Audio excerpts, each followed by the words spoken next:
Well, hello there, everybody. How we doing? It's Tuesday night, and you know what that means. It is time. And this is actually our season finale of the Let's Talk Football, the Roundtable. It is it's February, actually. I was going to say January. It's February 13th, 2024. There was apparently a very big game this past Sunday that we're going to get into a little bit. But first, as always, I am here with my compadres, my amigos, my posse, whatever you want to call them. I had other names, but I don't think I could say them on live television, so I'm going to leave that alone. But I'm Nick Rosario, as always, here with see, I can't even. Never mind, folks. You know who they are. Let's just get into this.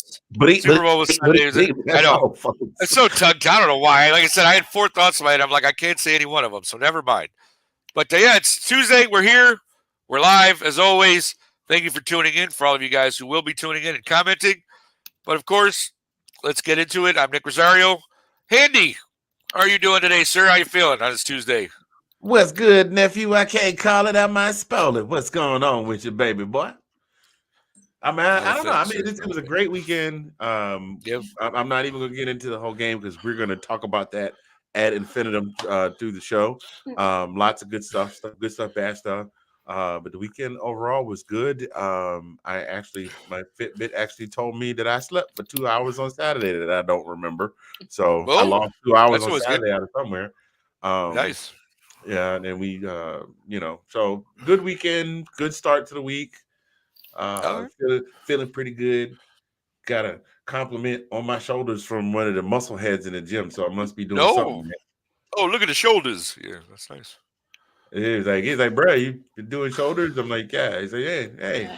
Right. He's like, right on. Now, I mean, now that I'm saying that and I'm thinking about it, I'm like, wait a minute. But I mean, I'm just gonna go ahead and take it as a compliment. And if I get invited out for burgers at some point, then there you go. Awesome. All right, Tina, how about you? How are you doing on this Tuesday? Doing good. I have to be honest, whenever we're doing these, I'm like sitting here like, what am I going to say? How am I going to do this? It's almost like I'm sitting there and go, what you want me to do? Put on a skirt and do the what? Yes, we actually do. That would have been great. We love that. That would have been great. And also, for those of you who don't know, Tina celebrated a birthday on Sunday. So, happy birthday to you, Tina. Happy birthday to you. Yes, and thanks to Nick for coming out on Saturday for my birthday. Oh, so I you're very welcome. That. So, yeah, we had a good time. It was fun. Yeah, I got to meet some of her other crazy friends, so that was good. Right, people I had known of but didn't actually meet. Like I knew of these people, but I never really met any of them. So that's always fun. You interact with people that you have heard of or seen other places, but have never talked to them. So that was interesting. It was a fun night. Yeah, Delilah. It was a lot of like Christina and Kat and those guys, like how we're all connected. So I had seen all these people all over the place, but I've never actually had conversations with them until that night. So yeah, it's funny. It's true. I've met them one by one at like different occasions. Like, yes, I know that face. Right, that's exactly what it was like. It's like, I've seen you before. What's your name? Yeah. So it was number 52. So. Yeah, got another one in the bag. Thank you. Oh, you're welcome. Of course. Hey, that's fun. Delilah, how are you? It is Tuesday. You are here. That is awesome. How's it going? Yes, thank you. I don't want to steal his thunder. I almost said it again. No, he was gonna do it. She was. Well, you might as well. He can't talk again. We already introduced him. Don't worry about it. Whatever. It's our last show for the season. What's he gonna do? Oh my God! No, I really. One more time, and I will be forced to trash you. That's right. That's like, here it is. Well, it's a bittersweet because it's the season finale, and so I'm glad that I get to hang out with my co-hosts for another night. Obviously, there's things that might pop up here and there, but it won't be as frequent as like we normally do during the regular season. So, good times. I'm very happy to be here. There it is. Yes, thank you. There we go.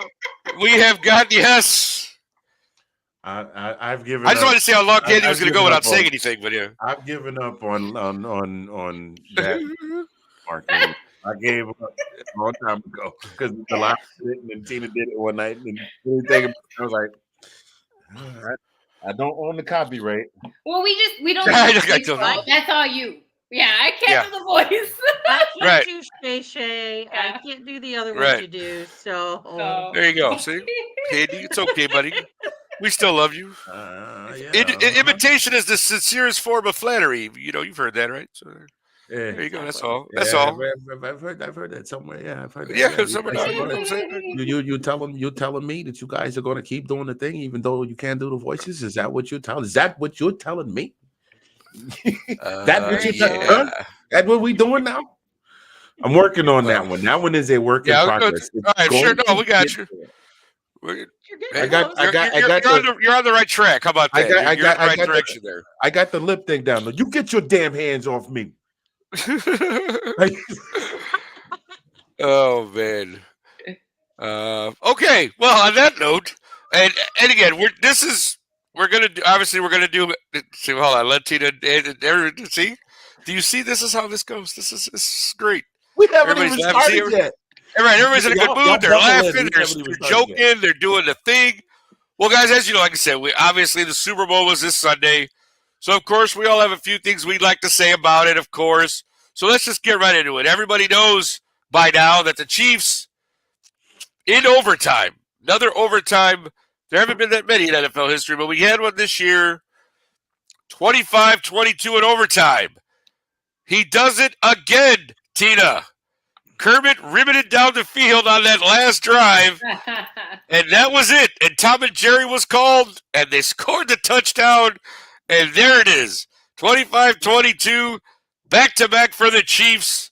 Go ahead, Tina. We'll start with you. What was your impression of all of that and Kansas City winning again? I thought it was a really good game.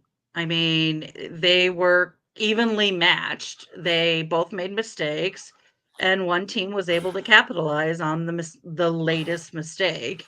And you know, I joke about Kermit and call him that and all that stuff, but he's a phenomenal athlete. He is a generational talent that only comes around once in a while. And I'll be honest, I will give him his props. He is a very good quarterback. I'm just a little salty because I play him twice a year and I get that kind of behavior twice a year, every year. Yeah. So, sure.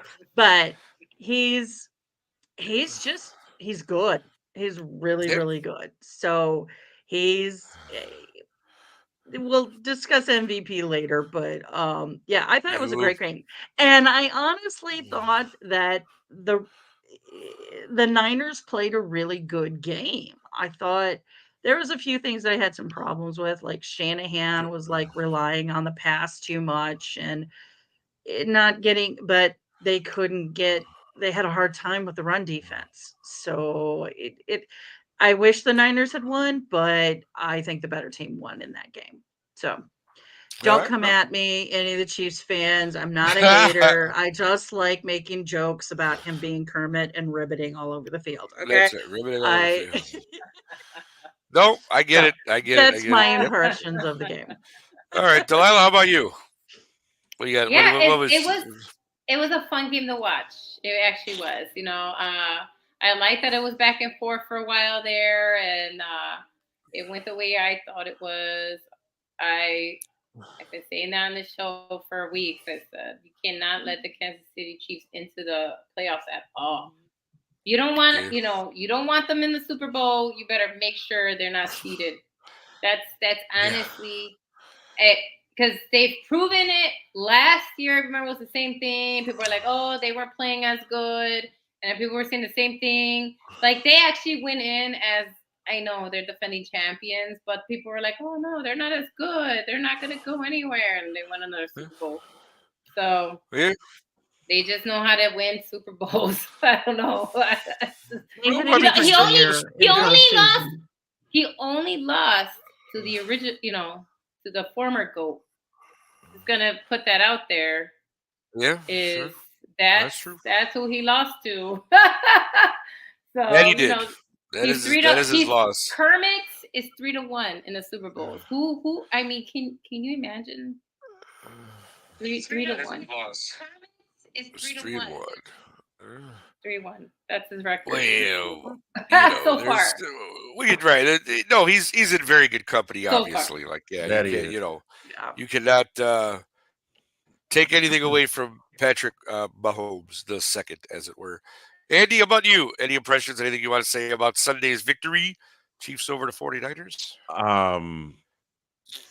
I was, who was it? Was I texting the Roundtable group, or Tina, was it you that I was messaging specifically about the first half? It was like San Francisco's on fire. I sat and I watched this game. Y'all know what team I am a fan of. Mm-hmm. Y'all know what my favorite team did the last time they were in the Super Bowl. I just said, I'm just going to sit and wait. I'm going to wait and see.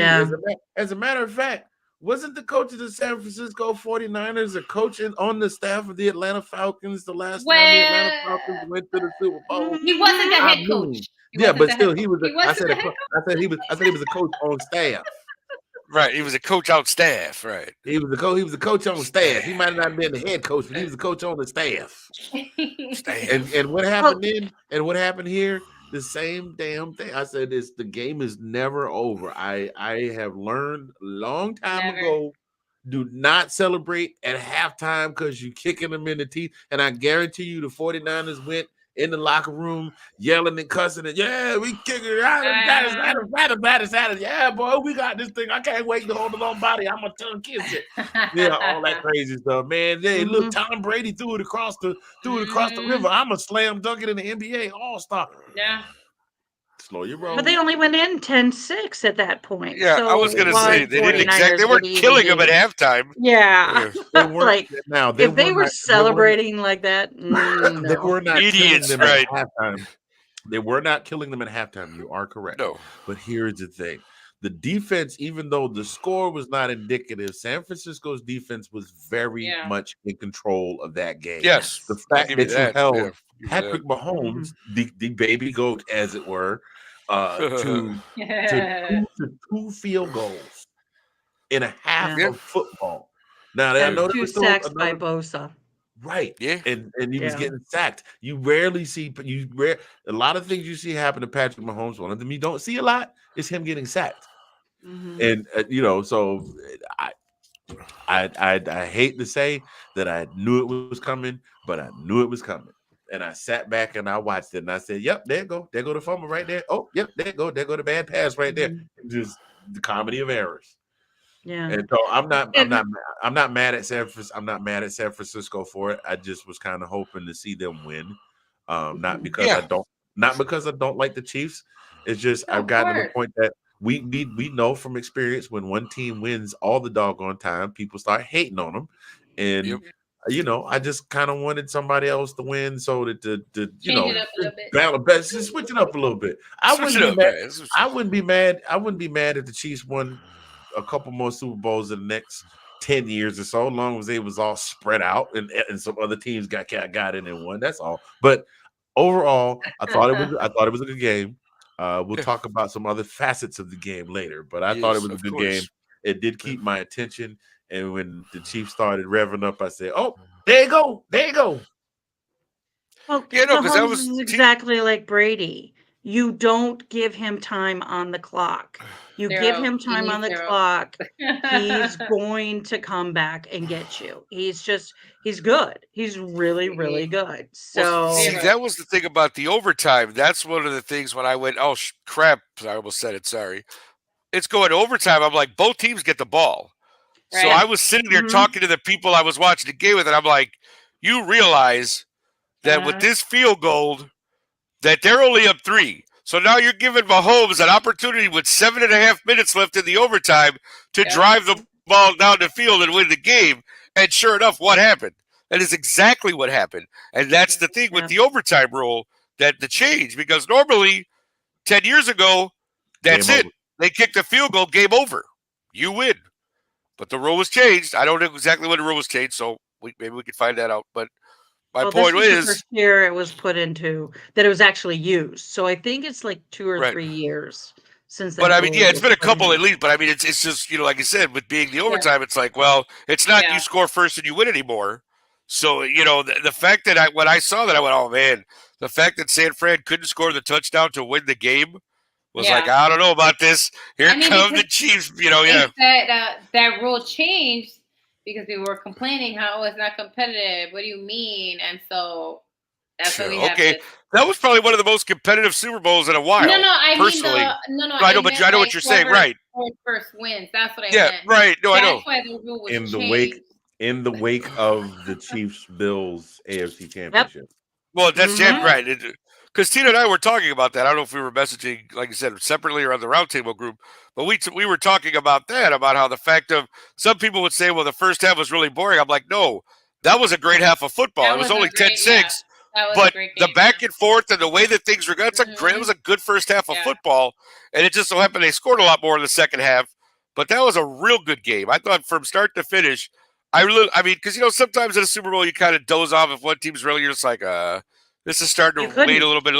Let me see the commercials. But this game, I was in it from the start to the finish. I was all in. I was making sure I was paying attention. Like I was watching. I was this was really, to me, one of the better Super Bowls that personally I've seen in a while. But Ben says, 49ers. Well, Ben just had a comment. Thank you, Ben, for tuning in. It was up there for a while. I apologize for this. In overtime, get a TD because Mahomes that like they're talking about why the Niners went for the field goal instead of going for the fourth down, because if they didn't get the fourth down, and at that point the Chiefs defense was on fire. Yes. At that point, if they didn't get those points, game's over. All they have to do is get 60 yards down not even 60 yards down the field, and kick a field goal. So see, that was the thing too. It changes your offense with that. I don't disagree with that decision. Especially since the run, like they were stuffing Christian McCaffrey at that point. Snead and the other guys were all over the receivers. They weren't really getting places. And you got to put the points on the board in overtime, or otherwise it's just game's over. It's true. You're literally saying, here, you want a present wrapped in a pretty little bow? Here, just throw it down. I get the idea, 100%. But I disagree. I that being talked about on social media with all the pundits and everything, I completely 100% disagree with that. That they're giving them grief for making that decision. Yeah, I mean, you're trying to score points in overtime. Sure. So, I mean, you're literally handing Mahomes a gift and Andy Reid a gift at that point. But people can agree to disagree on that issue. So no, I mean, again, you could, it could go either way, and that's the thing. Like if they're, you're going, you got stopped. If you couldn't go any further. You take the 3 points and hope that your defense holds, and they didn't. So that's what happens. So let's move on then to best and worst plays of the Super Bowl. Now, of course, there was many. There was some, but I guess I'll go real quick, get out of the way, let you guys, we can talk about. My favorite, I guess, was the trick play that scored the McCaffrey touchdown in the first half there with the receiver throwing the football, right? Because Jennings apparently was a quarterback in high school, so they called his number. And even though it was a floater, McCaffrey got it, touchdown, there you go. So that, to me, that was one of the better plays because nobody was expecting that. So you kind of go, so I'll start with that one. Go ahead, Delilah. You got one for us? What do you got? I actually like Jennings getting a touchdown. I think that he's got a bright future, and I think I like that someone else popped up in the Super Bowl to be able to make catches and great plays. And so I thought he had a great game. I mean, I know at the end of the day, we know who won, but congratulations, John Jennings. I mean, you got a touchdown in a Super Bowl. That's a big deal. And to me, I think that tells San Francisco that they have someone else they can go to. We know Debo gets hurt a lot now, right? We saw him go down. He came in. He did play, but it wasn't the same. And so I think it's good for the 49ers that they have someone like Jennings, because if Debo continues to get hurt, they might not want to pay him all the money and all these different bonuses and incentives that they keep giving him. You know what I mean? So, true. Kudos to Jennings on that. Okay, cool. Handy, you got anything? What do you got there, buddy? That's the one that that is the one that I was going with, but I will say this: it was good. You know, I love my football, but I love my college football, and the fact that the game-winning touchdown was scored by a young man who graduated from. Yeah, it's somewhere over there, right? Let me guess. You have a name list up there in the wall. Yeah, one of Kirby's no boys. idea what school that is, though. Yeah, where's that? Where'd you go to? What was that school? What? Oh, that's Georgia Bulldogs. He's Georgia Bulldog. Okay. Georgia Bulldog. Mr. Nicole. So one of Kirby's boys has now has a spot in Super Bowl history. Oh, forever. Absolutely. Yep. Come on. You catch the game-winning touchdown in that game? Yeah, absolutely. Right. Yeah. So he's got one a couple years ago. One of Mark Rick boys was a quarterback in another game. So, we got a little something going on there. You know what I mean? I can't be too mad at it. Sure. Got to give you a shout out to your Bulldogs. Right, fair enough. We know. It's okay. But absolutely. It's your school, buddy. Be proud. Say it loud. My man. Tina, how about you? Best, worst plays with the Super Bowl? Don't fall out of your chairs, guys. Oh, no, I thought the best play of the entire game was the 4th and 14 pass from Mahomes that got caught. Because at that point, you knew what was going on with the game. At that point, game over. It's theirs. We're done. Them coming back from that route broke San Francisco at that point. So to me, I think that was the best play of the game. So I know. I mean, like I said, I'm not always a hater. Got the ball back. That was a good one. I knew it was over when Mahomes got the ball back with down 3 points. I'm like, oh, this is not good. No, at that point, I think they were still fighting. Like they knew. Yeah, no, I know what you're saying, though. Yeah, but it was it was the offsides call. They gave them a little more. Then they got the big sack, and then they had all of that. And then at that point, that's the point when it was like, okay, it's done. Because at that point they were in field goal range, and then the 2 plays later, Mikol's going in the end zone. So Trent McDuffie breaking up that could have been a touchdown. Like Trent, like that was a huge save too. Like the fact that he broke up that pass intended for Debo. Mm-hmm. Like, I know it happened in the first quarter, but as we know, points matter, right? That changes momentum, so. How about the missed touchdown? I think it was the third quarter. Well, the missed touchdown too in the third quarter. Mm-hmm. When dude was running and he kind of looked like he stopped running and he threw the ball and it just went over into the end zone. You went, whoa, that was a wide open like that. But to me, going about worst plays. Mm-hmm. The muff punt.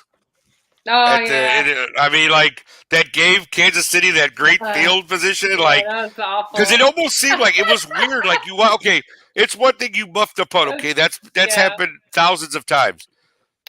All he had to do was fall on it. It looked like he tried to pick up and run with it, and then he lost it again.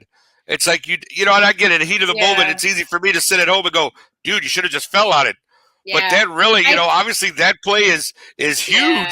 I think in on that the spot, replay, it hit another person, right? But the guy still but the guy all you had to do was fall on it, and he tried to pick it up and run with it, and he lost it. And you're just like, ooh, that's never good. Like just fall on the ball, dude. You need the ball. But that was only I say worst play only because of what happened after that. So you just go. Yeah, it's got to be one of the worst plays. But does anybody have a worst play? Like anything you saw that you thought, man, that play was just horrible? Oh, Patrick Mahomes. The play where Patrick Mahomes was getting ready to get sacked, and he tried to chuck the ball out of bounds. Oh, yeah. Hey, Noah Gray was like 3 yards away by the time the ball got there. So that's what they were trying to argue. That Noah Gray was in the vicinity. No, when you threw it, he was not. He came back, tried to play like he was going to reach it. He was nowhere near that ball when he threw it. But, yeah. That was fun because they showed the replay, and you see Noah Gray trying to run back and stick his arm out like he was going to be able to catch that. Like, no, dude, you were far away. He's going down, and he's just like, Yeah, he gave it the shuffle pass, like, look like a chest pass in basketball when you're falling down, like, No, that he threw that ball that looked like that one episode of The Fresh Prince where Carlton snatched the ball. Yeah. He steals the ball from Will and throws it. Yeah, exactly. That's true.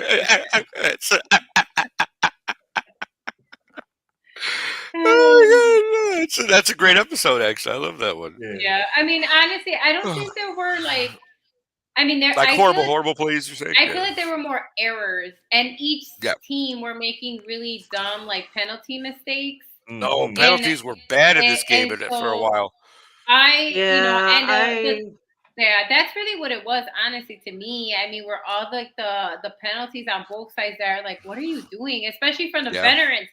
That's where we're getting the penalties. Yeah. The veterans that should know better. You're like, wait, what are you doing? Like, the holding was so obvious, and so you're just like, what? Except there were a few Bosa holds on Bosa that they did not catch, and I'm not. That's somebody was complaining about that on the game. Yeah, but one of them was on one of those 3rd and 8s or whatever. Bad holding call. Like, Bosa's arms are literally up in the air. That should have been called.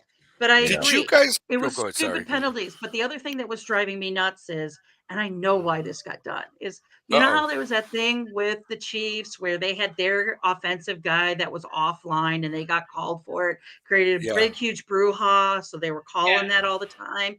And then the league stopped doing it. They weren't calling it as much anymore.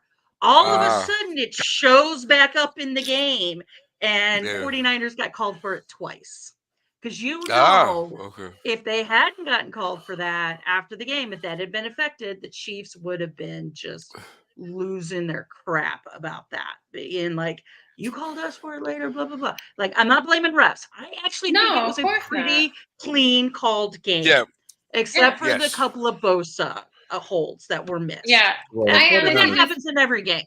Go ahead. I'm sorry, Delilah. No, I was just surprised by some of honestly, just the penalties on the veteran players. Because I understand if you're younger, but it was a lot of the guys were doing stuff that were like, what are you doing? And so because they were heated. Yeah, heated was the word. Yeah, and I was like, and that's why I'm like, the person that wins, the tires out the defense. Because both defenses were on fire, obviously. Like they were doing their jobs, and I'm like, whoever on defense is tired faster or can make up the difference on error, right? Those little marginal errors like we talk about. That's who's gonna win this game, and it's like. That's really where, because there really weren't bad plays. I mean, there were some questionable calls, I guess, more so than bad plays. You know what I mean? Yeah. And so that's where I was like, I don't know, worse plays, but definitely some questionable penalties. Yeah. And I thought that's Bryant saying that wasn't a catch. Well, the big thing for San Francisco. One of the big things in San Francisco is their offensive line did them no favors. A lot of those false start calls. That's what I was talking about. Yeah. And you kept talking about the veterans. Trent Williams. Yeah. Trent Williams is no slouch. I mean, he's a left. You don't get to be a starting left tackle.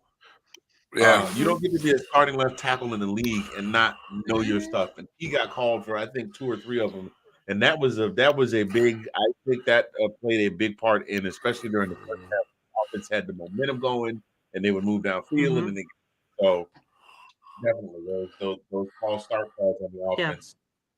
Definitely, Brian does this Juicious catch was, I can't say his name right. I'm sorry. Kyle's was a catch. Juszczyk. It was a catch. It was a catch. Yeah, it was a catch. It was like that. Gene Santori even said it. Everybody was. It was. It's a catch. It was a catch. I was that one making the argument, but No, I know. Yeah, it's funny though. But I agree. Because the whole thing would go into the ground and then the ball. Yeah, football move. This adding on what a football move is. Well, essentially anything is a football move now. I was going to say, if you smirk the wrong way, it's a football move. So. Right. And you moved, so it's a football move. Agreed. that it's a football move, like you got to like turn or whatever. That's been ruled out by many. Did you guys happen to see though? Umpire It's been all over the right. It's been all over the internet about how it was a 1st and 10, and Mahomes is scrambling. He gets out of the pocket. He gets like 2 yards, and it should have been 2nd and 8, and then they put it back to 1st and 10. Have you guys seen this? No. Oh, you haven't? Oh, interesting. I saw it from 2 separate sources, which is the only reason why I bring it up. And I don't know that it made a huge difference because I don't remember exactly what part of the game it was. But there on the TV screen, it was 1st and 10, and they they got pressure on Mahomes. He scrambled out. He got 2 yards, ran out of bounds, and it should have been 2nd and 8 or whatever. So at first it said 2nd down on the television. Then when they got back to the huddle, it said 1st and 10. No, that's why I said I have to go investigate this because I don't remember if they gave them another 1st down play or it was 2nd down officially. But on the television, it had changed. Instead of 2nd down, it said 1st and 10, and people were like, "Oh, I told you it's rigged." Again with the rigged conversation. But anyways, I just thought that was interesting. I don't know if anybody else had seen that. No, I don't like having those conversations because no, I don't. I don't think it's rigged, honestly. Personally, I don't think it was. Well, I don't believe in rigging anything. I don't believe in conspiracy theories. That's just me. Too many people to fix that kind of a game. Exactly. That's always been my argument too. Like, how many people are on it, right? The players can just do it, and the coaches. It's like it's not just players. It's players. It's coaches. It's umps. It's everybody. NFL. It's everybody. It's everybody. Yeah. And I'm sorry if I'm playing in the Super Bowl. I ain't gonna take for nobody. I want to win the damn Super Bowl. Like, screw all that. It's like if I'm a competitor, you want me to tank, you're going to pay me a crap load of money. Right. Like, not $1 million. Like, not even that, though, but money that I can buy my own island. Well, that's the whole thing. Right. This is Fantasy Island. This is not boxing, y'all. We could take a Yeah, right, exactly. Yeah. Oh, don't get me started on boxing. That's a whole other show. Because one person decides they're not in on the conspiracy, it blows the whole thing up. But absolutely. Again, a big difference between taking a fun. Yeah, individual sports to team sports is a totally different thing. Exactly. I'm just saying. I got a choice between you slotting me five bands and 164K I'm gonna get if I win. Get out of my way, man. Get out. All right. Well, let us move on. So, yes, as we all know by now, Mahomes, he won his 3rd Super Bowl MVP. Now, again, 3 Super Bowl wins, 3 MVP awards. He joins very elite company, ladies and gentlemen. Only 2 other men have accomplished such a thing. Sir Tom Brady, as we're all aware of, and Mr. Joe Montana. Mm-hmm. So now you have Patrick Mahomes II added to this esteemed list. So now there's 3 guys who have won 3 Super Bowls and 3 MVP awards. So you got to give whatever, like I said, whatever your feeling is, you cannot deny that this kid is a game changer. He's great.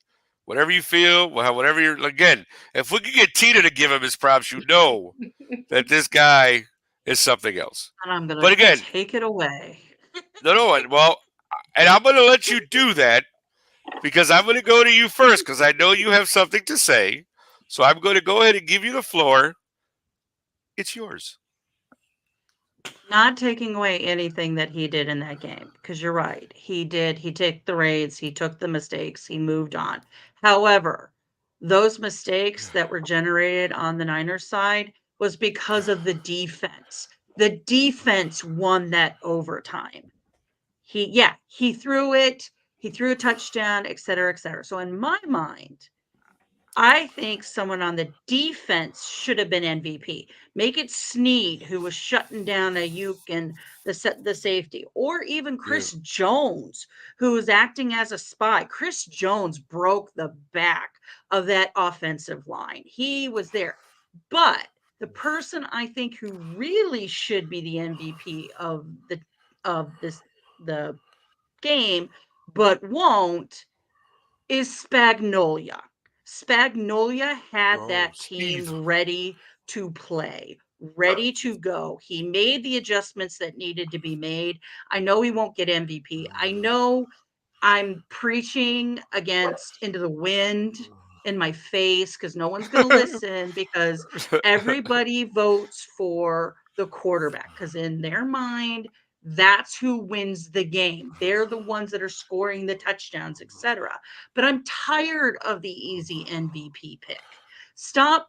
And then this year they allowed the fans to vote. At that point, it's over.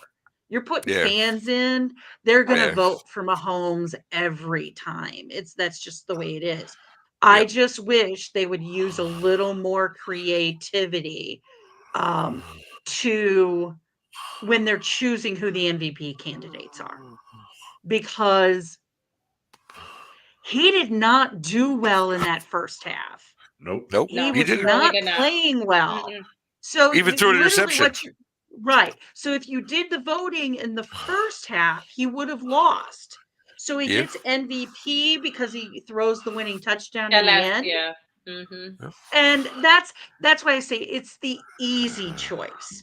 I'm tired of it always being the easy choices in the Super Bowl for MVP. Now, sometimes the quarterback is the reason you win the game. Yeah, 100%. His last couple of them, absolutely. I think he absolutely deserved it for his last 2 wins. This one, I'm just like, there's a little question mark in my mind on that idea. So that's what I have to say. Fair enough. Spagnuolo for MVP. Yeah, let's give it to the coaches, man. Coaches deserve credit too. Get your coaches, man. Spagnuolo at 25. No, I'm kidding.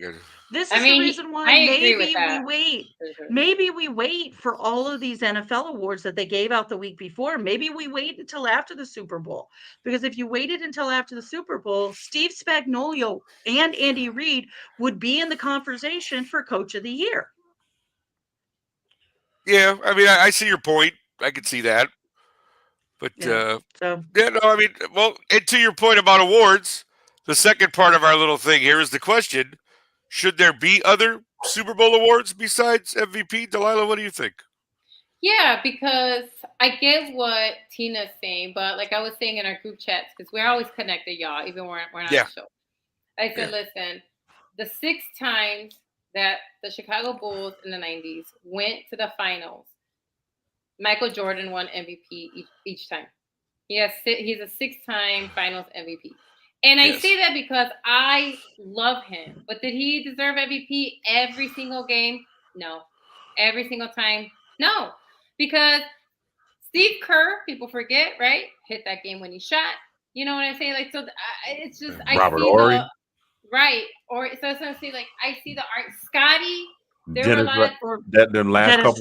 Rodman with his defense. Yeah, Robin should have got some recognition for some of the stuff he did.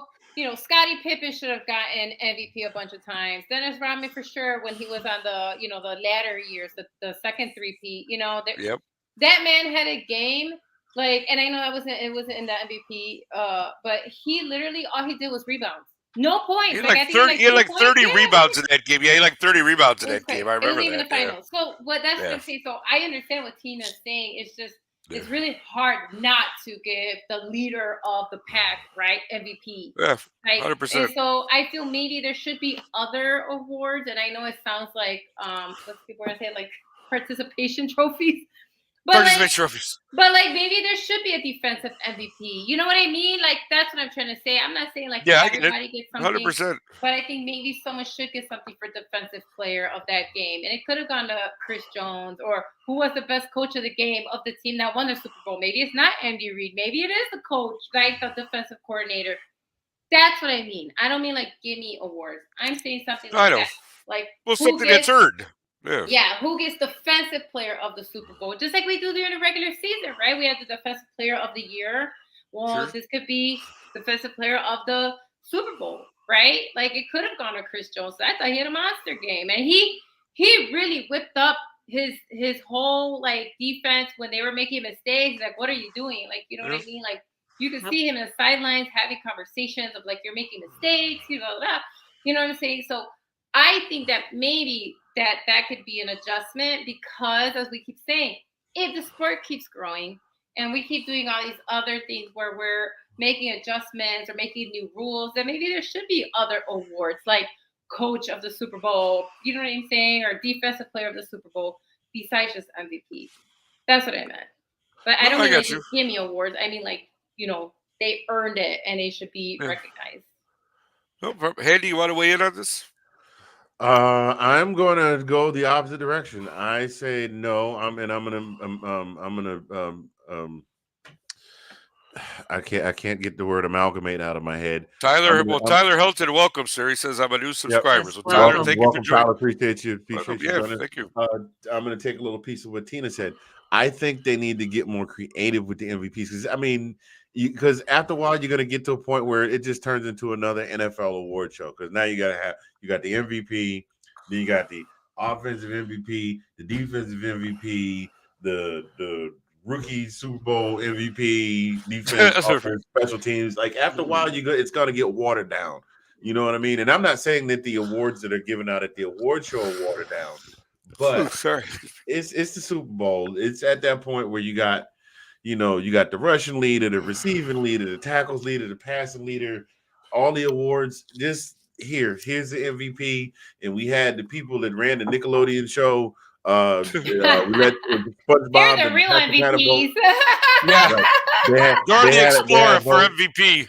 Right, they should do a bit maybe do a bit on the Nickelodeon show where they let the citizens of Bikini Bottom vote for the MVP and the people who vote for Bikini Bottom. I don't know, something. And so I think there needs to be something more creative with the MVP award, and that should just be it. Because at this point, you got trophies galore. Anyway, I'm done. Okay. No, he said, okay, I'm done. Well, okay. Like, again, it's a debate you can, but I think I mean, personally, I don't know how I feel about the whole thing either. Like, in terms of you had to ask me and I got put on the spot. But, I do think that maybe the criteria for that should, like you said, I'm thinking Mahomes won it because of that last drive, in all honesty. He was like 8 for 8 on the last drive. Whatever, 60, whatever yards. And like, I get it, okay? And yes, everybody will remember the last score. Nobody could remember anything else that happened in that game, but you're going to remember that McCall Hardeman caught that 3-yard pass for Patrick Mahomes to win the game. So that's what's going to stick out in your mind. Yes, Delilah? Okay, the reason I say that is because they're basically saying it's almost impossible for a non-QB to win the MVP award. Exactly. The last one that did it was Chuck Howley of the Dallas Cowboys, and he was a defensive player. So that's what I thought it was the guy who got the 2 interceptions at the Cowboy Super Bowl. It says Chuck Howley. Is that his name? Oh, really? It says Chuck Howley. I just Googled it because I was curious. Okay. No, I thought it was the guy who won from. But anyways, go ahead. Sorry. I mean, it's a Cowboy, so I'm just saying that he is the defensive player who won. It's never happened before or since. That's what I'm saying. Like, it's always going to go. I'm not saying I agree. It's always going to go to quarterback, just like the MVP during the regular season. When does it go to a non-quarterback? Yeah. It happens, but it's very rare, and sometimes it happens in tandem, right? They don't just give it to that one player. It's always this guy and a quarterback. Right. And so that's the only reason why I'm suggesting. I'm not saying we're giving away 20 awards. That's not what I meant. I got you. Defensive player and MVP. I'm just saying because I don't think they're going to change the criteria, to be honest. And there is no criteria. It's just kind of like, here's the MVP candidates to vote for who you want. And I just don't see how it's never not going to be a quarterback. Especially if you got the fans involved, because the fans are always going to vote for a quarterback. So I mean, it's almost as difficult for a non-quarterback to win the MVP as it is for a non-quarterback to win the Heisman Trophy. Right, exactly. Yeah. So it's like when Major League Baseball started allowing so many votes for the All-Star game. You started seeing who was coming in for the All-Star games. Everything changed because it was fan votes were getting. And not every fan, and I'm not trying to take away from anything that happened, but fans, a lot of the fans that are voting over and over and over and over again may not always be the, how do I put this? No, of course not. Just say it. Just say it. Just say it. May not be the best educated in terms of what makes good football. No, They know who their favorite players are. Exactly. It's younger. Right. It can be young kids and stuff like that. And that's the reason why I also love Dora explaining the penalties and things. Because you got to keep teaching kids at a very young age that stuff. So, same thing with it all happens when you start bringing fan votes into these kinds of awards. You start to lose some of the integrity, I think, of what the award is for. Yeah, I think we're all heading either you adjust how the awards are done, or either you're awarding more than one, or you're changing the criteria. But then who gets to vote? Because it's also like last minute. So are you gonna give it to both teams, the one that just lost? Right, well, we know that doesn't happen either usually, right? Exactly. Well, nobody had to lose. I mean, I know, but I mean, then who? What I'm saying is, then who votes last minute? I feel like that's probably like the whole, like, who gets to vote for MVP? We can change the criteria. And I agree, and that's why again, how many like MVPs does Steph Curry have? Even though sometimes I felt like Klay Thomas should have gotten it. Do you see what I mean? Same thing. Mm-hmm. Yeah. It's gonna go to the face of the team. Same thing when LeBron James went to the finals. He won MVP, even though sometimes I thought it should have been Dwayne Wade. That's what I mean. Like, it's always gonna be the face of the team is gonna win MVP, unless there's, like you said, adjustments to who votes and what they're voting on, and and then you got to do it by the time the game is over, so that we can start counting. Yeah. No, for sure, right? Absolutely. All right, listen, we're going to take. Go ahead, Andy. Here's an interesting piece of NFL trivia tied to the MVP award. All right, I did not know that they stopped giving away the card to the MVP after Tom Brady decided to give his truck to Malcolm Butler for his. Oh yeah. I didn't know that either. See, if they had just run the ball, that wouldn't have happened. Do you understand? See what I'm saying? Right. Just ran the ball. I mean, that's petty, because at least Tom Brady recognized that maybe I should not have gotten MVP, so have my car. Right. Malcolm, you made the game-winning saving play. Here's my truck. Take that. To go back to what we were saying, like we've said in the past, is there's issues with that, because Malcolm Butler wasn't the MVP. That truck was donated and a write-off, because then the dealer, I forget what kind of truck it was. Whoever it was at the time, Tom Brady, this is the truck that Tom Brady won as part of the MVP. Yep. So 100%. I agree. Once it's his, he should be able to give it to whoever he wants to give it to. Yeah. But that's a gift. A gift can be taken back. Yeah. Yes, that's true too. Yeah. It's a gift. You could sell it, which is what they tell you to do with those cards. You win on the Price is Right, so that you're not taxed on it. That's why you sell it. Mm-hmm. But anyway. You have to sell it just to pay the tax on it. Jeez. Right. So here, take the damn thing. I'm just gonna pay the tax on it and go home. But that's silly. All right, ladies and gentlemen, we're gonna all unique ways, guys, to change the MVP.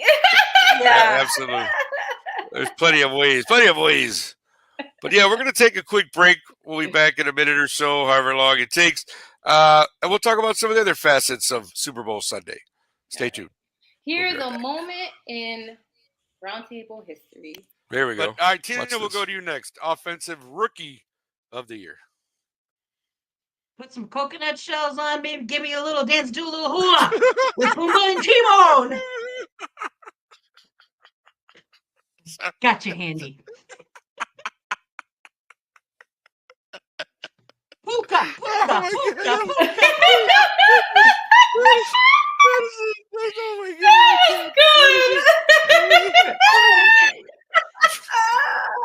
Let's all do it.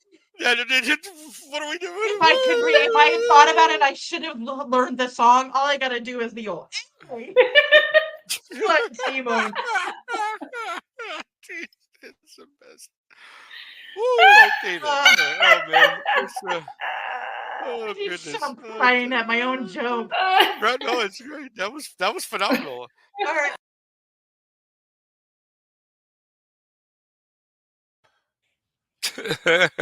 Still funny today. Still funny today. Like I remember, I watched that clip the other. It's almost as though that had just happened last week or something. You know what? It might have. I'm just saying. It's very familiar. I think Steed and Trey McDuffie, best duo quarterback in the league. Yeah. I mean, yeah, sure, certainly In that make an argument game, there, Tyler. Yeah, In that game. exactly. Yeah. But yeah. Sorry, I'm still laughing at Tina. I apologize. That was great. That gets me every time, right? That gets me every time. Well, Well, as we all know, there's also a halftime show at all these big games that they have. Yes, Tyler. As a matter of fact, there is. There you go. Look at you. Right. That was a great segue there, Tyler. Thank you very much. Yes. As we all know, Usher was the halftime show this year. And personally, again, let me state this just for the record. I've known who Usher is since he came out. And there are some Usher songs I definitely like. I don't consider myself a huge Usher fan by any means. But the guy put on a performance. It was great. I knew about half the songs he did. I had heard them. I knew what they were. So I thought the Super Bowl halftime show was great. The energy was there. All the extra people he brought out was phenomenal. Like, you got to love collaborations of any kind. And so to get other people involved, you don't just see Usher for 15 minutes just by himself. I like these sorts of things. I like when they do that. I mean, obviously, a lot of people talk about the 2 years ago with Eminem, Dre, Snoop, Mary J. Blige, like that. Collaborations to me for things like this are hanging always upside fun. down like a bat. Well, there you go. That too. But I mean, those are the kind of things, like, that's entertainment. It's a big game, and they take time out to really put on this big spectacle. And I think the halftime show should match that, and I think this one did. It got everybody going. Everybody was dead. And I'm going to tell the story to embarrass the hell out of her. I was watching the game with my friend Kasha and her fiance David, and she actually is an Usher fan. So we're sitting there, and Usher starts doing a thing, and you can tell she's like, I literally look at her, I'm like, "Are you okay?" She's like, "Why?" I said, "Because your body language right now." And I look over at her fiance, and I'm like, "Well, David, I think you're getting lucky tonight, pal." Because she looked like she was hot and bothered just sitting there watching Usher do his thing.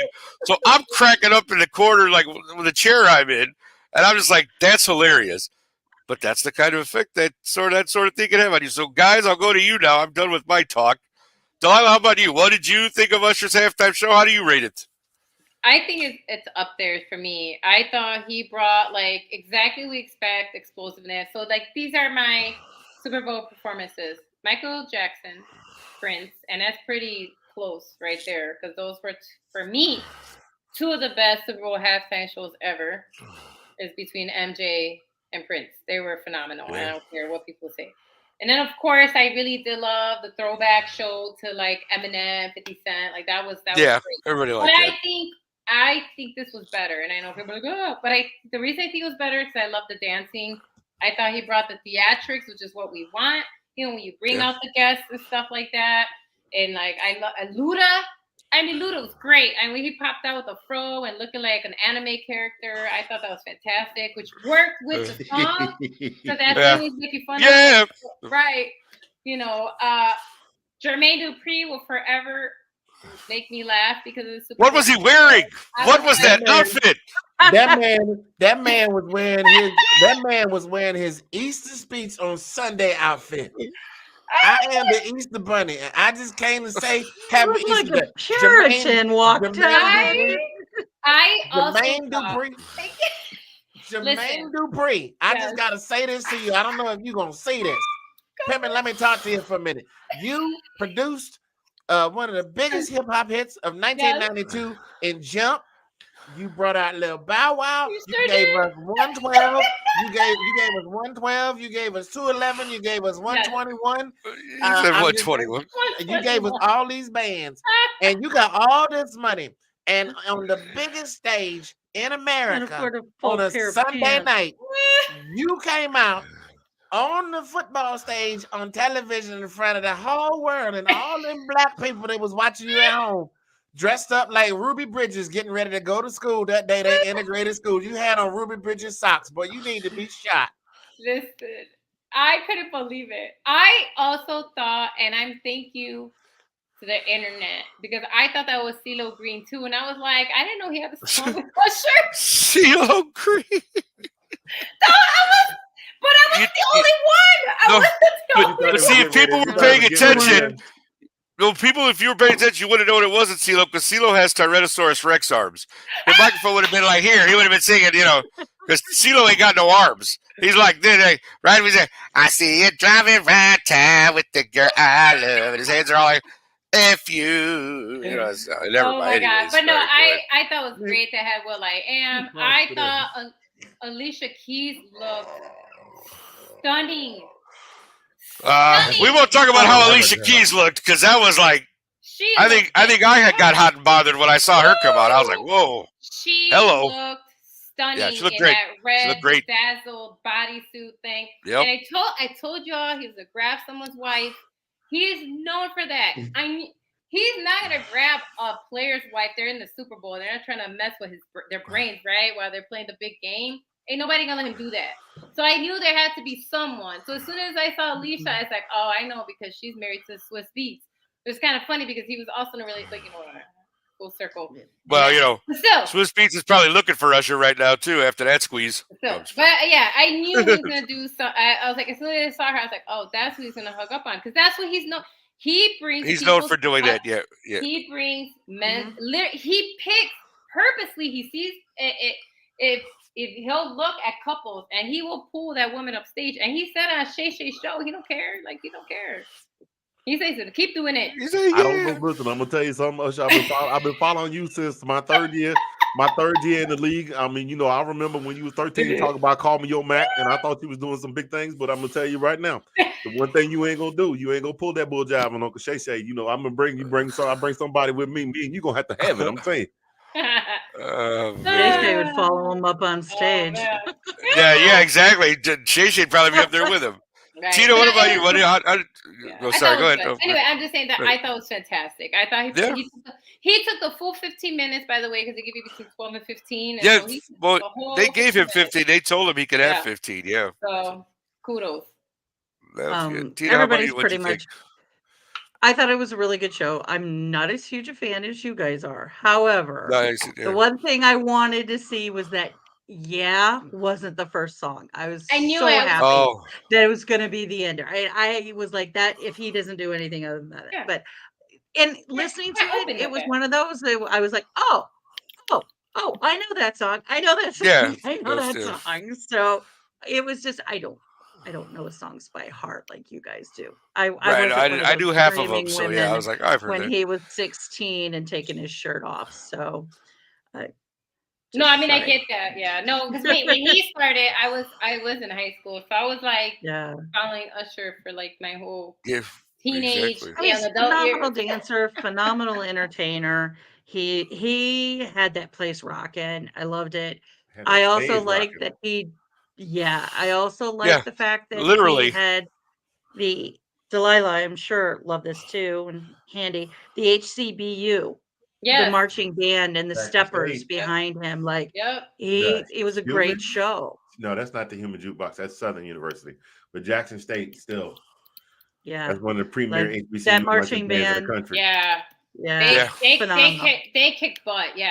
That was well done on that.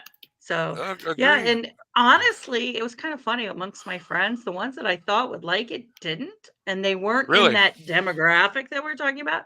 And some of my mom watched it and she's like, I don't know who he was, but he was really entertaining. Right. Like, okay. And that's the thing with these shows. Like, you get a condensed amount of time to really put on a little bit of a show. Yeah. And I think that's exactly what Usher did. He put on a show. And to me, that makes it more fun and entertaining. Again, like I said, I didn't know every Usher song he did, but I was entertained for that 15 minutes without a doubt. Yeah. And I think that's one of those things you can just, enjoy it for what it is. Sorry to the dancer that fell off the pole because we're sorry you fell, buddy. But I hope you're okay. I say Handy, you got something to say? You look like you know I got something to say, well, man. that's what I say. You got something to say down there? Look, Handy? He'd have to be dead to not have something to say. Wow, there it is. I'm gonna turn and look at you while I say this. I'm not really looking at her, y'all, but I know I love you to death. There you go. She looked at you. She looked at love you to death, and I'm gonna let that one slide. Come at me You with say that the same bulljob. thing about me, honey, and I wouldn't bat an eye at it. Wouldn't be upset. Come at me with that bulljob, Skip Bayless. Skip Bailey, yeah, Skip Bayless. Let me tell you something, Skip. Yeah, good tell him. No, put your glasses back on, Shannon. You Yeah, know what, Jenny, we doing? So, I'm gonna do something for you. You don't want none of this over here, Skip, man. I was hell when I was well. Anyway, I have been following Usher since he put his first hit out. And then when My Way came out, I was like, yo, this cat matured quick. He went from being 13 talking about call me your Mac, and I'm throwing his little business up at the camera, doing his little thing. And then he came out and he put on a little bit of weight and he talking about the 7 o'clock. Now, speaking of that was probably the only disappointment for me was that I didn't get more of that song. That is okay. Yeah, I got that. Is now I did think it was smooth that they did the effect with him standing in the stage with the clock ticking over to 7 o'clock and him. Yeah, that was dope. That was very dope. That was well put on. But to those people that hated on the show because he didn't do enough, listen, this man came out, did a Michael Jackson tribute, pretty much with the glittery stuff. He did a litany of his best hits in 15 minutes. Mind you, this man got 9 albums out, and he's had at least 2 to 3 hits per album. Matter of fact, Confessions had like 15 hits. And I know it was only like 10 songs on the album, but it had like 15 hits. Right. But he's got like 9 albums out. He had 13 minutes to do his very best to give you a piece of each and every one of the hits that he held dear. And he still didn't touch on some of he still got other bangers that weren't even in there. And y'all just talking about, and then it's the same people that probably couldn't do half of what Usher did in terms of dancing. This man danced, he roller skated, he did a little strip tease, he did a quick change, he slid through Will.i.am's legs, which there's all that. There's all that, right? He kept on dancing with a stage rocking. He had to compete with a giant afro on stage. He said the best of his hits. He hugged up on Swiss Beats wife, and same people that couldn't do half of that stuff talking about. It was all right. What else you want the man to do? You wanted to juggle some flaming apples or something like that? I'm just saying. Anyway, I thought the long and the short is I thought that was a well put together show. And he did exactly what he said he was going to do on the Club Shay Shay podcast. I want to give y'all a little piece of what Usher has done, what Usher has presented to you, because I'm grateful to you for supporting my career for all of these years. Yeah, exactly. And, you know what I'm saying? And so I enjoyed it, and I was ready for it, and I danced a little bit. I'm not gonna lie. I did not do the Matrix. I used to have this thing. I used to sing "Oh My God" at karaoke, and when it got to the part where he does "Let Me Love You," the breakdown of the song, I literally would do the whole Keanu Reeves thing. I didn't do that part because I'm pretty sure my HMO does not cover that. But I was jumping around and dancing, and Luna was looking at me like, "What the hell is Daddy doing?" And she got to barking at me and stuff like that. So I had fun. I thought it was a great show. I thought it was an absolutely great show. Now, very entertaining, absolutely. There were a couple of things that stood out to me, and we'll probably talk about those. Have you said your piece yet, Nick? You said your piece. Yeah, I was just, like I said, I was the first one. I just simply, again, not being the hugest Usher fan, but I very entertained by that 15 minutes. I thought he did a great job. Absolutely. Yeah. Agreed. And then there was a thing. Now we were going to talk about this. We talked about this before the show. I don't know if you want to bring it in, Nick, or you want to let me bring it in.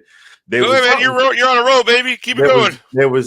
He did the duet with Alicia Keys, and there's been this rumor going that ever since Alicia got with Swiss Beats, for those of you new to the story, let me introduce you. Alicia Keys is married to a man who I don't know his real name, but he goes by the nom de plume de guerre, his street name. whatever it is, his Nom pen de name. plume. Nom de plume. You Plume. got it. Nom de plume. Plum de Guerre. What the hell is that? I don't know. You made it up probably, but go ahead. You're good. The pen, what I said literally means the pen of war. Yeah. He goes, there you go. Look, that's what happens sometimes when we try and sound more educated than we actually are. He goes by the pen name Swiss Beats. And at the time the two of them met, started dating, Swiss Beats was married to another woman. Yes, and just the little education to those of you that may not be, those of you that may be of the Caucasian persuasion. One thing that people in the Black community, they might not adhere to it in their own households, but they can't stand it when celebrities cheat. And so they said that her voice got bad because she stole somebody else's man, and her voice ain't gonna never come back because she stole that man. So she went to sing. She went to start singing, and her voice cracked a little bit. I would like to think it cracked because she was thinking about Usher with a shirt on, but that's a whole different animal. And so her voice cracked a little bit. But she pulled it together. They did their little duet and all of that stuff, and it was all da da da. And then he did the rest of the stuff, and Ludacris and Lil Jon and the whole nine. And the show ended. So flash forward about 13, 14 hours. The sound, the music has been processed and mixed down, and the video has been posted to YouTube and to Apple Music. Is that correct? Yeah, because it was sponsored by Apple Music. Yep, Apple Music. And that sounded like she was in the studio singing. I said, ain't this some stuff? They changed the actual, when they posted it online and on the internet, she sings flawlessly that first line. They cleaned it up. I was like, I couldn't believe that though. I'm like, why? I mean, it's a live performance. Like, why would you do? Because sure, but I mean, off of it. Yeah, I know, but it's just like that's the kind of thing you just go. Well, you wonder why people don't trust certain things. You know what I mean? Like stuff like that. I thought she recovered pretty well, and then she was fine. Oh no, it was only the very first note. She recovered fine. Yeah, but that just note was a little scratchy, and everybody. Again, and if you caught it, you did. Some people didn't catch it. It's fine. Oh, but just the fact that they changed it. I know you caught it. Yeah, I know you caught it. But I guarantee you, every Black person, especially Black women, black women do not like Alicia Keys right now because of that. She went because of all that happened. Yeah, because of all of that happening. Because they was sitting around thinking they stuff that could have been my man. That heifer, we can't trust that heifer. Do we trust her? No, bitch, we don't trust her. I mean, they've been together like a bunch of years. So long. Yeah, they've been together. Like I said, they've been together a while now, right? Yeah, like so. I mean, and have multiple children together. And this isn't a song that Alicia sings every single day or does all the time. No, it's not. Yeah, exactly. It's gonna happen. Yeah, like they have a think about this. They have a 10 and 13-year-old, which means they've been together for over a decade. Yeah. Yes. I think we can. So if you guys haven't forgotten about what happened by now, then man, you got other issues, pal. Let me tell you. For real. I'm just saying. I'm also one that it takes two to tango. So blaming one person over the other. Yeah. It's always a woman too. It drives me nuts. Is blaming one person over the other is ludicrous. Like the little short dude with the big afro. Yeah. It's also when they blame the woman always and not the husband. I'm like, he was the one that was married. But anyway, whatever. But they don't. But they don't hear you though. We could definitely go all night on this subject as well, as we do a lot on this show. I'm telling you. Yeah. If you would hear the conversations, that's why they got a 10 and a 13-year-old. If you would hear some of the conversations we have before the show starts, ladies and gentlemen, that's another show on its own. Let me tell you, we have a lot of opinions and we talk a lot. Trust me, you got to hear the before show. We might have to do special things where we do like after show or before show, and you hear what we talk about. It look like that's really a round table, yeah. Like the night. But of course, there wasn't just the halftime show. As always, the Super Bowl has many artists that come to perform. And so I'm just going to say what my favorite was of the opening. And just because I just felt like, everybody, and even like last year, Chris Stapleton's national anthem was really great. I thought it was phenomenal. And I know a lot of people really try to go all out when they sing the song. And a lot of people have said it's a very tough song to sing. But I felt like Reba's anthem this year, she just sang the song. There was no real, and I loved it. Like, it wasn't like she didn't go over the top. She didn't do this. She didn't do that. She just sang the song in her natural voice, and that was it. And she got Chris Jones to cry. So I mean, something stirred. You know what I'm saying? Like to actually show him on the sideline, you see the tears coming down his face. It looked like a Hollywood production, but I'm sure he was really crying. You know, it's a genuine moment, and that's what I really liked. I think about Reba's, national anthem. I thoroughly enjoyed it. Of course, there were other pre-kickoff performances before the actual kickoff to the game. So Tina, we'll go to you. Did you have a favorite one, or did you have one that you like more than others? What your I pre-kickoff loved Reba. performances? I thought Reba's rendition was really, really good. I especially liked the boots with the fur that she wore. I don't know if anybody saw those. Yes. Did she have the apple bottom jeans? Yes. I missed that. Yes, Okay. she did. She rocked Yeah, she it. did. But this is the one reason why I really liked, kind of going with what you said. The reason why I like this performance is Reba wasn't trying to top Whitney. She did the song that worked for her. Too many of the people who come out there, phenomenal voices, but no one is like Whitney. No one can sing the notes the way that Whitney can. And too many times these young singers are trying to get in the Whitney range in terms on the song, and just do the song. Do the song the way you like it. That's why I forget who it was. Oh, when Lady Gaga did it, a lot of people were like, "Oh, that was horrible." I was like, "No, that's the way Gaga does that song. It was good. You just people are looking for the Whitney moment." And when it comes to that song, and as far as I'm concerned, nobody can top Whitney when it comes to the American anthem, the national anthem. It just is not there. But I thought Post Malone's "God Save America" was pretty good too. Yeah. So true. Very true. Handy, how about you? Reba all day. I did not get to see what's her name? Andrew Day. Andrew Day did that. I did not get to see her do She was Lift Every Voice and Sing. I missed that. Lift Every Voice and Sing it. Oh, that was great too, honestly. Like that was beautiful. She even had 6 backup singers, like they brought them out.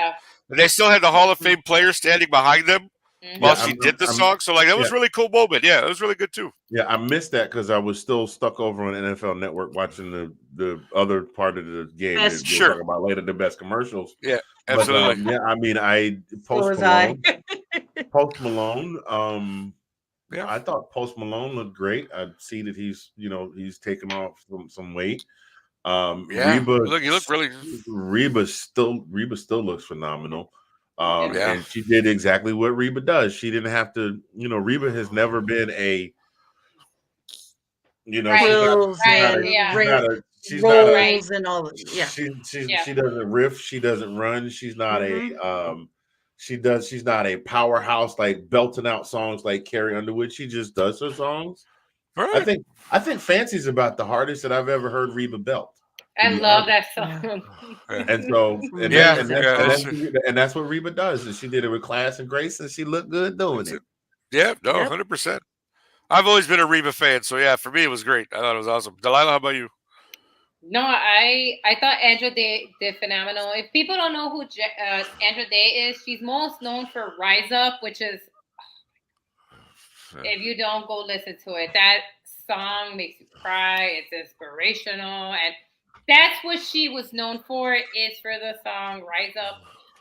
But she did beautiful with Lift Every Voice and Sing, also known as the Black National Anthem. She knocked it out the park. I mean, just gorgeous voice. Yeah. I love Post Malone that he came out, he did acoustic. And what I like about this, I always knew he could sing, but people know him as a rapper, but he can sing. And so I feel like this is a wonderful way for him to show that. And I also like Post Malone. One of the reasons is because his outward appearance isn't who he is. Like, he's one of the nicest guys. Everyone in the industry loves him and say he's not a jerk. Like, he may look scary, but super nice guy, super chill. Like, and I thought he did a nice job with that. And of course, I think Reba did her thing, and with no hate to Whitney Houston. I love Whitney Houston, but what people don't realize is that she pre-recorded a lot of that. She did. She pre-recorded the anthem because she is a perfectionist, and so she wanted to make sure that whatever was blasted out there was Whitney Houston. But again, they want to make sure she was heard. as well, because the stadium noise and everything. She thought it would be better. Yeah. Right. So, but again, phenomenal. No one's ever sung a national anthem that well, except for maybe Marvin Gaye. But Marvin Gaye was more like Motown, a little smoother. Yeah, Marvin did his thing. It was like was totally a Marvin Gaye rendition of the national anthem. Yeah, exactly. Two different. That's what I say. Yeah, exactly. Well, at least it wasn't. At least it wasn't the Carl Lewis version. Or the Roseanne Barr one from the Padres game, or the Fergie version at the NBA All-Star game. Right. There you go. Yeah. So all classics, by the way, all great. Okay. But I think everybody did their thing. I think honestly, the past couple years, even last year's Super, I think everybody's saying their parts well. Like each. I think they're doing their due diligence now, and they're choosing who's going to do these songs. Absolutely. I think they're like, not a bad thing to be a little discerning, right? Oh, wait a minute! You notice that neither Roseanne Barr nor Carl Lewis nor Fergie sang at the Super Bowl. They sang at basketball games. No, they sang at basketball games. The baseball game, right? No, Roseanne doing the famous. Marvin Gaye sang at an All-Star game, and it was an All-Star game. That was the Lakers game. That boy was good. They wasn't sure what Marvin was going to do. That's all right. I think Marvin Gaye's national anthem rendition got the same reaction from a lot of ladies in the audience that Usher taking his shirt off got on Sunday night. Yeah, well, at the time, I'm sorry. I know we're talking about basketball anthems, but like he did sing that really sexily. Like y'all gotta go listen to that because he put some like Marvin Gaye. I mean, the man breathes and it's sexy. He made that anthem sound way different. We're like, what's this? Like Usher saying, he had that effect, Mr. Marvin Gaye. It had the national anthem that probably birthed, I want to say, about 65% of African American babies of baby boomers. That's funny. I mean, come on. Yep. The guy in a song called "Let's Get It On" that everybody, exactly. And then he came out with the next one in the 80s with the sexual healing. So all of us want to say we're sorry to her for not mentioning her dope guitar solo. I feel awful. Like, love her. I'm sorry, especially since she sang the national anthem when she was 11. Yeah, like it was a full circle for her. So kudos to her. You knocked it out the park. She is a great guitarist, by the way. Yeah, absolutely. She is. And so I'm glad that she was able to show that. I agree with everyone. I can't believe we missed that. We're sorry, her. You were amazing. It happens. We try here in this program. We try our best. But okay, let's move on to what everybody is always a fun thing to talk about. Of course, there's commercials at every Super Bowl, and this year there was some that really didn't disappoint.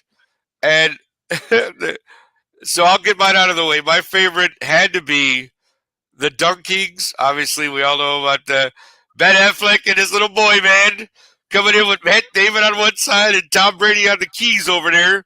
And, of course, J-Lo. So good. Who, wanted Tom to stay at the end of the video, right? How about that one? Go ahead, J-Lo.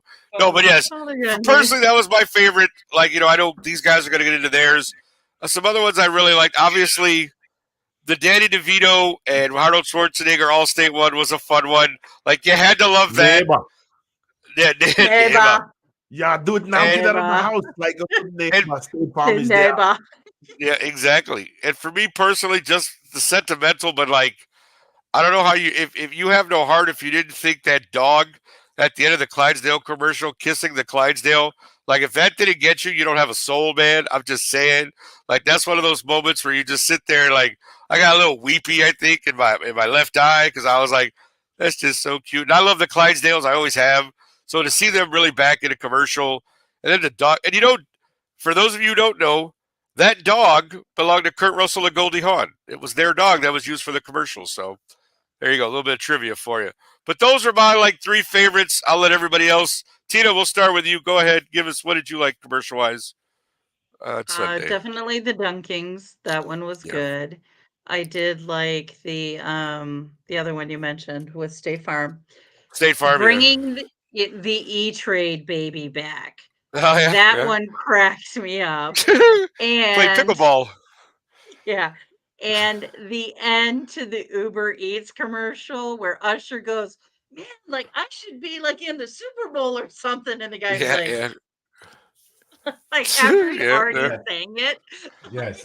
I was like, I didn't care about the rest of it. The beginning of it, I was like, I whatever got with you. that one. But the end of that one was my favorite. And the Clydesdale one, I guess I don't have a soul because it just didn't really get me. So that's I fair. mean, it's fine. I just say like I'm so happy to see them back. That's all. I love Clydesdales. But I always like the Bud Light commercials better than the Bud commercials because the Clydesdales was always going to tug on your heartstrings and all that. Yeah. The Bud Light one, I personally, as someone who loves seeing orange and blue jerseys on TV, I love the Bud Light one with Genie giving him all of his. Can you make Peyton Manning my best friend? Yeah. So those were mine. Those were my favorite. Delilah, how about you? Yeah, I did think that the Dunkin' Donuts one really, I'm sorry, that was just genius. And I love that they're carrying those over. Like there's little ads after that. The continuation of them walking home and the cup. They're selling merchandise now based on it. Yeah. Everybody wants that jacket they wore, by the way, the windbreaker. So there was a time. I'm sure. There was a time in the 80s and 90s. Not everybody. For you young starter jacket. Where starter jackets, baby. Yeah. Starter jackets and windbreakers. There was no wind that could get to us back in the day. We broke all the wind. I mean, we had wind that was never mind. But no, that was hilarious. We're sitting back there right now. Well played, Nick. Honestly, my favorite part, and you have to understand, like, you don't have to like J-Lo's music. I get it. She's not the best singer. But I do like her as an actress, and I thought her face was phenomenal. Like, when he breaks out dance, she does. And then Fat Joe just comes over and sits like next to her for no reason whatsoever, though. That's just like... her reaction doesn't even say anything. How much they paid for that commercial. Yeah, I bet that was an expensive one, right? Like that's probably what it is. People want that bedazzled cup she had, by the way, the Dunkin' Donuts. I bet they do. I bet you they'll be out next week. Don't worry. And so I just it'll take over for the Stanley Cup. I thought that was funny. But that was really good. I also loved the Beyonce Verizon commercial because we learned she's coming out with a country album, y'all. That's how we got to tape it. And Beyonce is coming out with new music, and it happens to be country, and no one should be shocked because she's from Texas. I don't know why anybody would be surprised about someone from Texas, which she wrote in her Lemonade song, Mom Louisiana, she literally put it in all her music. So she is a Southern gal, so I don't know why anybody would be surprised that she's putting out a country album. So kudos, that's really exciting news to me because I'm looking forward to hearing some more Beyonce music, especially new stuff. Yeah, I agree. The Arnold Schwarzenegger was hilarious. Absolutely. The triplets. Yeah. That was really funny. That was a good one. Yeah, she dropped some songs. Yep, exactly. So anyway, I definitely like that. We love the Queen Bee. Handy, how about you? Anything else we might not have mentioned that you liked? The Eminem commercial where they made the Super Bowl rings for people that almost won the Super Bowl. Okay. It came on early. Yeah. It was like during the first half, and it had Scarlett Johansson at the end, and she was she's like, I should get a ring. I lost 2. She said, I lost 2 Academy Awards, and then the Eminem said, "Yeah, the same year." Like, yeah, same year exactly. That was great. Yeah, I like that one. What was another one that I took a couple of notes. I thought the one with the Hard Knock Life with the girls that were trying to play sports and you saw them failing, and then at the end you saw them succeeding.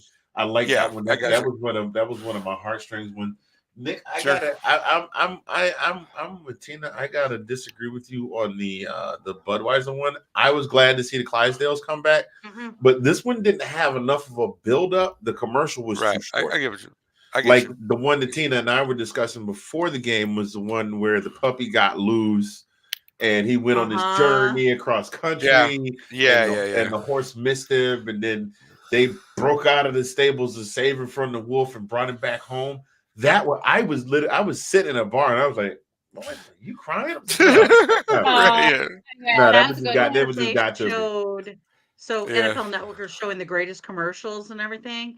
That's the one they showed on their one, and I'm not gonna lie, I cried during that one when That was a good even though I one. knew what it was gonna happen, I cried again. Yeah. Like when the dog You is knew what like happened. got like mud everywhere and he's no, that was trotting back. in. Yeah. When that was a wolf good came out, one. he's like, "Yeah, I'm about to have me a snack." Oh, my bad. I didn't know y'all was with him.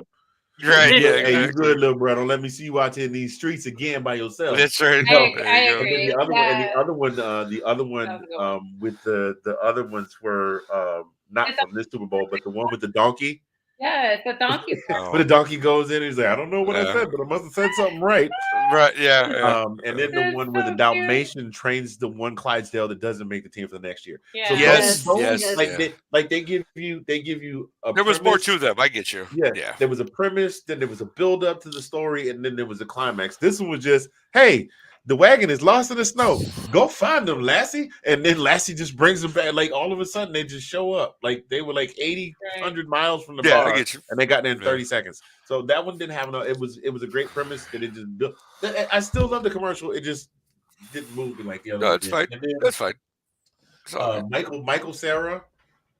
Let my cream hydrate you. Really? They got they slid got away that with right that one. past the censors. I was creeped out by that one. I'm not gonna lie.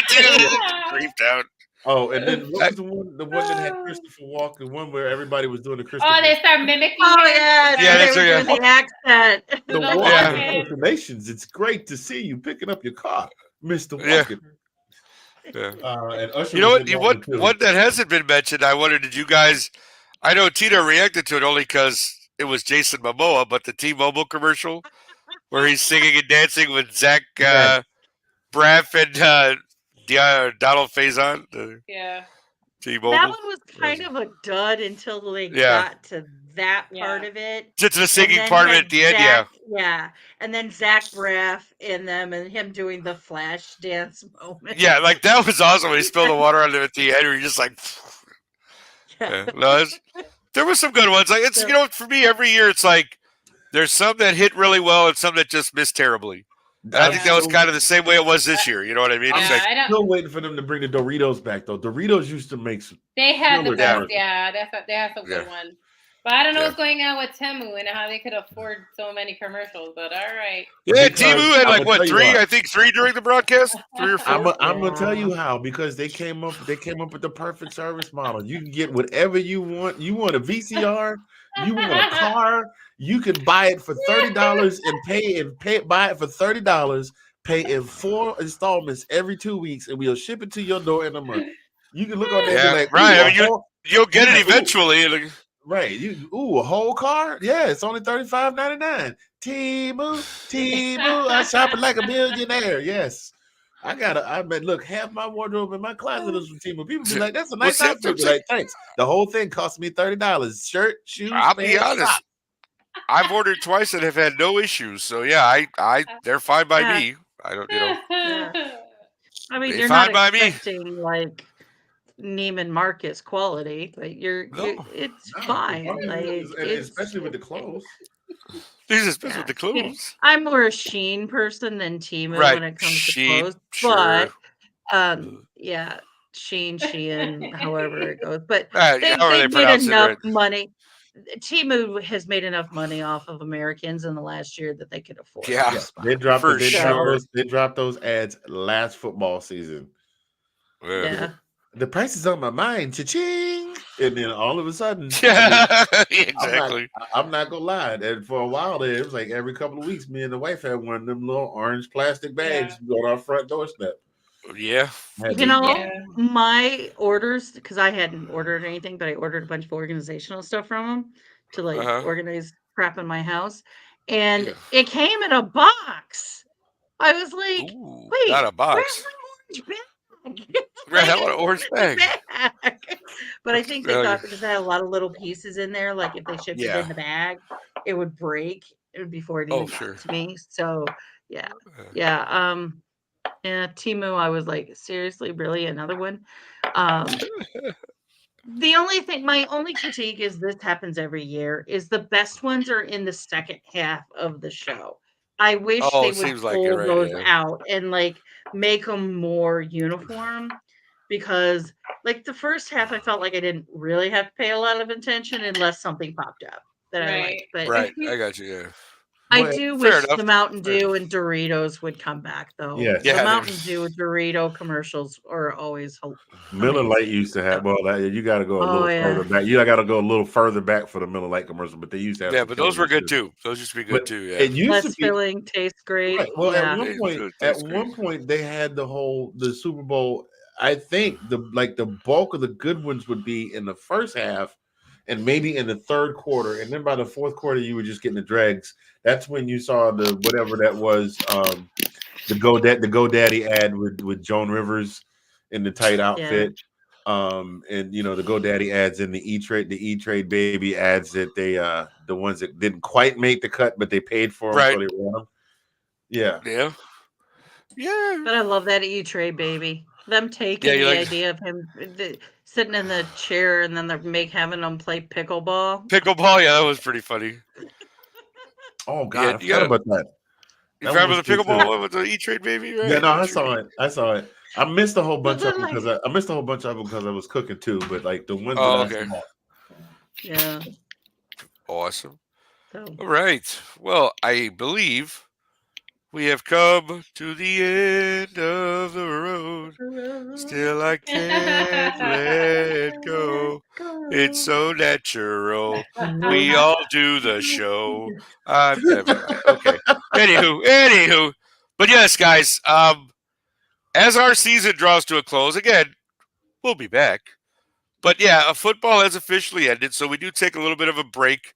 Early stages, we're trying to work on doing something for the draft. So again, we'll keep you posted, of course, on anything that develops there. But as always, we finished our show always with one last thought. It's just, anything that's on your heart, mind, anything you want to say or anything like that. So, Handy, we'll start with you, my friend. One last thought for this last show of this season. I am not going to lie. I'm not going to know what to do with my Tuesday nights for a while. This is become. We started this season. And we still kind of had the form. We still follow the formula, but we're a lot different now and more developed than we were at the beginning of the season. Yeah. And I love our bond. I look forward to seeing the three of you every single Tuesday, and I'm not quite sure what I'm gonna do with my Tuesdays for a little while. It's gonna take some getting used to. But I appreciate you guys. We talked about some things behind the scenes this season, some really heavy stuff, and you all have been there and supported me 100%, and it makes me want to bring my best to the table when I come on every Tuesday. So I appreciate all of you, Nick, Delilah, Tina. I love you guys. I appreciate you. I'm looking forward to hopefully being able to do this draft show. Hopefully, we'd love to get you here too. Yes, we definitely want you to get to Chicago, my friend. Believe me, we want you here. We want you here. If for no other reason, we need a promotional photo. No, I'm just kidding. But we need you here, sir. Right? One that doesn't require you to Photoshop me into it. Hey, that was still the best. That was funny though. That was pretty hilarious. Like, hey, somebody put Handy in this photo. Just to see by the end. That was great. That was great. That was funny. Got it done. All right, Tina. How about you? Any one last thought on this show? Last show of the year. Kind of ditto what Handy said. I want to give a very big thank you to you guys for asking me to join the team permanently. It was a highlight of my week, day, month, all of it. I really appreciated you guys doing that. And I've had an amazing time. And even though I'm always willing to speak my mind, I've noticed over the weeks as I got more and more comfortable with you guys started seeing more and more of my personality. I will say the beginning week, I would not have done the puka joke that I did last week. But It's great. I love it. Just to let everybody know, I am going to be working on. I'm going to bring out a corner office. It's going to go with our theme of gambling that we had earlier this year. Okay. That I'm going to bring that out hopefully in the next week. I'll get that done and set out for you guys. And cool. I can't wait for the draft too, though. I'm going to have to do a lot of research because I don't follow college football that well. So there might be a lot of questions on our chat. You may have a college football fanatic on this. May or may not have a college football fanatic co-host. So. I know. Something like that. So again, thank you from the bottom of my heart. I've had a great time being here. And like Handy, I'm not going to know what to do with my Tuesdays nights. But I'll be thinking of you guys. And as always, anybody needs anything, reach out. Love you. Love you too. Thank you. That's awesome. See, this is what I'm talking about, folks. Delilah, how about you? I'm going to cry. Don't cry. No, I mean, it's been a good season. I'm excited. It's been fun, to hop online every Tuesday, talk football with the three of you. So it's been good. I'm looking forward to, our draft show and see how that pans out. But it's just in Chicago, it's Fat Tuesday, but we also call it Paczki Day because we have a very large Polish population. So we stuff our faces with paczki. So if you're out there, indulge, please. They're delicious. You don't know what they are, and I'm sorry, I'm going to call it Polish donuts because I know it's more than that. Polish donuts, right? There you go. But it's the best quick description I can say.